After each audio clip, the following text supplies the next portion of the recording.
Прва пролетна победа извојуваа фудбалерите на Осогово во Жежок и до крај неизвесен натпревар кој се одигра на стадионот Никола Мантов во Кочани. До првата пролетна радост Осоговци стигнаа против солидната екипа на Здравие Радово од Радович.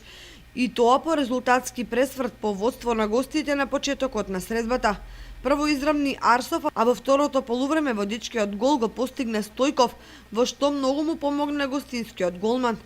Осогово трите бода ги остави во машка и безкомпромисна игра и покажа дека кога се сака успех може да се оствари. Гостите реагираа на преостра игра од страна на домакините, особено во второто полувреме. Но причините за поразот не треба да ги бараат кај противникот, туку во сопствените редови. Во 17-тото коло, во кое не се одиграа сите надпревари, постигнати се следните резултати. Осогово напредок Здравие 2:1. Во Делчево Брегалница Голак Слога 1934 2:0. Баби изгубија на свој терен од Каменица Саса со 0:3. Работник не успеа да изненади Плачковица и загуби со 1:2.